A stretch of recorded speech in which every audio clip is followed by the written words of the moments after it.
গাজন থেকে চড়ক বাংলার বিলুপ্তপ্রায় লোকসংস্কৃতি। গাজন গাজন মূলত ত্যাগের উৎসব।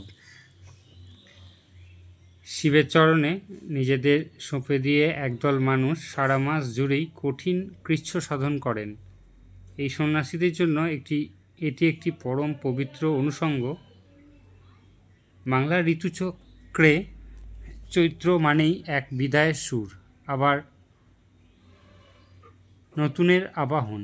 মাঠঘাট ফাটানো রোদ্দুর আর দুপুরের তপ্ত বাতাসের মাঝেও যখন গ্রাম বাংলার আকাশে বাতাসে ঢাকের কাঠি বেজে ওঠে গুড় গুড় গুড়, তখন আমরা বুঝি দরজায় কড়া নাড়ছে শিবের গাজন। চৈত্র মাস জুড়ে চলা এই উৎসব কেবল একটি লৌকিক অনুষ্ঠান নয়, এটি হলো সাধারণ মানুষের সঙ্গে তাদের ঘরের দেবতা বুড়ো শিবের এক আত্মিক টান। এক সন্ন্যাসীদের জন্য একটি পরম পবিত্র অনুষ্ঠান গাজন। এটি মূলত ত্যাগের উৎসব। এর সঙ্গে সন্ন্যাসীদের অনুষঙ্গ হলো বেতের ছড়ি। সন্ন্যাস নেওয়ার পর থেকেই এই বেতের ছড়ি তাদের শরীরের এক অভিন্ন অঙ্গ হয়ে ওঠে। লোকবিশ্বাস বলে এই পবিত্র বেতের ছড়ি ধারণ করে যদি কোনো ভক্ত সমগ্র চৈত্র মাস কাটিয়ে দেন, তবে মৃত্যুর পর তার স্থান হয় পুণ্যময় শিবলোকে। উৎসবের শুরুতে একটি বিশেষ কাঠের পাটার ওপর মহাদেবের শায়িত রূপ খোদাই করে তাকে গঙ্গা স্নানে নিয়ে যাওয়া হয়। এই পবিত্র পাটা স্নান দিয়েই শুরু হয় মূল উৎসব। চৈত্র বৈশাখের এই প্রচণ্ড দাবদাহে জগৎপিতার অঙ্গ শীতল করার জন্যই এই আয়োজন। ভক্তরা বিশ্বাস করেন বাবার মাথা শীতল হলে ধরিত্রীও শীতল হবে। গাজনের সবথেকে রোমহর্ষক দৃশ্য হলো সন্ন্যাসীদের ঝাঁপ। বাঁশ বা কাঠের তৈরি উঁচু মাচা, কোথাও কোথাও স্থায়ী জায়গা আছে, সেখান থেকে সন্ন্যাসীরা নিচে পেতে থাকা ধারালো বঁটি, কাঁটা বা আগুনের উপর ঝাঁপিয়ে পড়েন। কয়েকতলা সমান উঁচু থেকে অবলীলায় এই মরণ ঝাঁপ দেওয়া দেখে দর্শকদের বুক কাঁপলেও সন্ন্যাসীদের মুখে থাকে অটল হাসি আর হর হর মহাদেব ধ্বনি।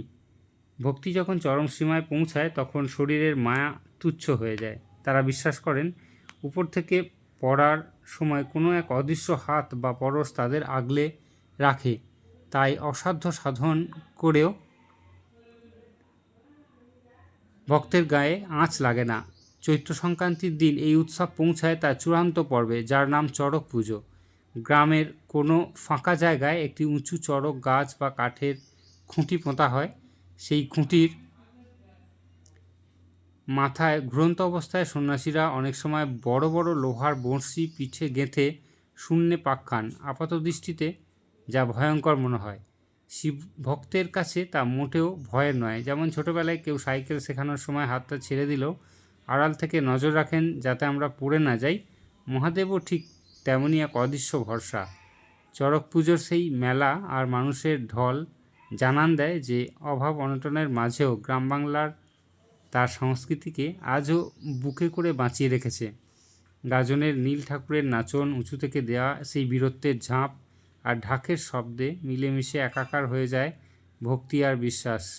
সংক্রান্তির শেষ সূর্য যখন পাটে যায় তখন সন্ন্যাসীরা তাদের ব্রত শেষ করেন এবং নতুন বছরকে স্বাগত জানানোর প্রস্তুতি নেন।